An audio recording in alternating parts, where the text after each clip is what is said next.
तो friend एग्जामेट्री YouTube channel में आपका स्वागत है। सबसे पहले हम लोग थ्योरी पढ़ेंगे। थ्योरी पढ़ने के बाद जो भी सीटेट के एग्जाम में प्रश्न पूछा गया उन सभी प्रश्नों को देखेंगे, इस तरह से एग्जाम में प्रश्न पूछा जाता है।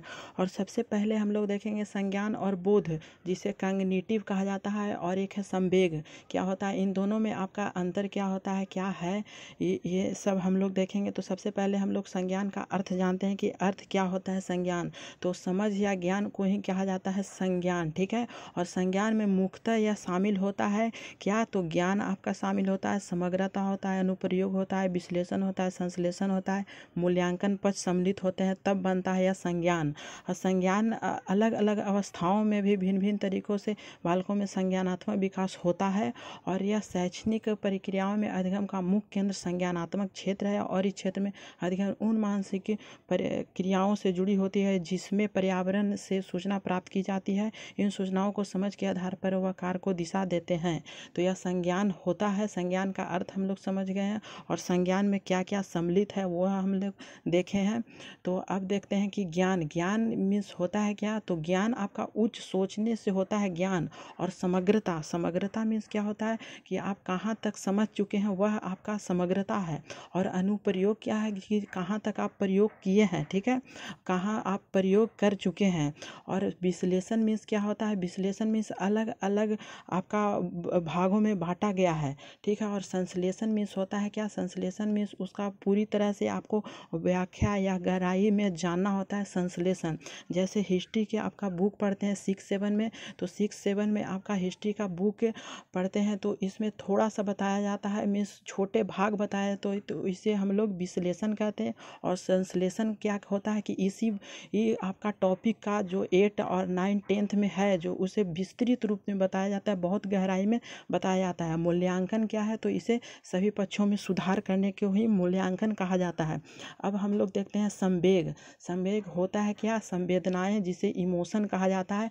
और यह हमेशा बार बार पूछा जाता है कि संज्ञान और संवेग में क्या आपका है संबंध, ठीक है। तो संवेग अंग्रेजी शब्द के इमोशन शब्द का हिंदी रूपांतरण, इमोशन शब्द की उत्पत्ति लैटिन भाषा इमो पावर से हुई है, जिसका अर्थ होता है उत्तेजित होना, ठीक है, अर्थात समान दशा में नहीं होना। व्यक्ति के उत्तेजित दशा को संवेग कहा जाता है। तो क्रोध में आपका संवेग बहुत ही उग्र होता है, बहुत ही तेज तीव्र हो जाता है, ठीक है। वुड्सवर्थ के अनुसार क्या है, तो संवेग आपका व्यक्ति की उत्तेजित दशा होता है वुड्सवर्थ के अनुसार। और संवेग आपका रॉस के अनुसार क्या होता है, तो रॉस के अनुसार संवेग की वह अवस्था है जिसमें रागात्मक तत्व की प्रधानता होती है, ठीक है। तो यह आपका रॉस के अनुसार है। और संवेग के प्रकार कितने प्रकार होते हैं, तो 14 आपका प्रकार है, मूल प्रवृत्तियां 14 होता है। और इनमें से सभी में से एक प्रश्न पूछा जाता है इससे कि कौन प्रवृत्तियां है संवेग और कौन नहीं है। तो भय है आपका, घृणा है, क्रोध है, कामुकता है, आत्महीनता है, भूख है, आमोद है, आत्माभिमान है, कृतभाव है, आश्चर्य है, कापिन है, और वात्सल्य है। तो 14 मूर्त प्रवृत्तियां हैं जो आपको याद करना होगा। और हम लोग देखते हैं कि संवेग और संवेदनाएं की विशेषता क्या होती है। तो संवेग परिवर्तनशील प्रवृत्ति के होते हैं, और संवेग क्षणिक होता है। जैसे में क्रोध आपका हमेशा के लिए नहीं होता है, वह क्षणिक होता है और परिवर्तनशील पाया जाता है। और वह अस्थाई मीन्स अस्थाई गुण पाया जाता है, हमेशा के लिए नहीं होता है, अस्थाई नहीं होता है, वह अस्थाई पाया जाता है, ठीक है। और संवेग आपका सार्वभौमिक है, सभी जगह में आपका संवेग सभी व्यक्ति में पाया जाता है। और संवेग मानव व्यवहार में परिवर्तन हेतु उत्तरदायी होता है। मानव व्यवहार में आपका संवेग बहुत ही महत्वपूर्ण है, और संवेग तीव्रता गुण का पाया जाता है। अब देखते हैं हम लोग आगे। तो शिक्षक भर्ती के लिए हमने पेडागोजी लेक्चर क्लास भी आपके लिए लाया है, और यह आपका डिस्क्रिप्शन लिंक में दिया हुआ है, आप वहाँ या प्लेयर लिस्ट में हमारे देख सकते हैं। अब देखते हैं क्वेश्चन को। तो संज्ञान और संवेग के बारे में निम्नलिखित कथनों में कौन सा कथन सही है।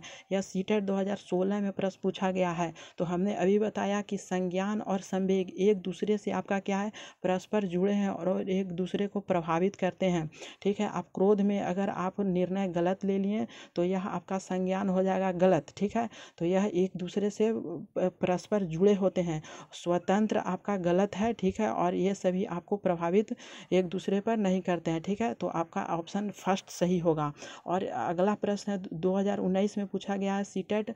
तो यह संज्ञान और संवेग एक दूसरे से सन्निहित हैं, परस्पर जुड़े हुए हैं, ठीक है, एक दूसरे से आपका जुड़े हुए हैं, तभी यह आपका संज्ञान और संवेग होता है, ठीक है। और स्वतंत्र नहीं है, संबंधित नहीं है, पूर्णतः अलग भी नहीं है। ठीक है, अब हम लोग अगला देखते हैं सीटेट 2021 में इसी प्रश्न को पूछा गया था। सीटेट की शर्मिंदगी, इमोशन, इसी का पाठ है एक शर्मिंदगी। तो यह आपका संज्ञान पर नकारात्मक प्रभाव पड़ सकता है।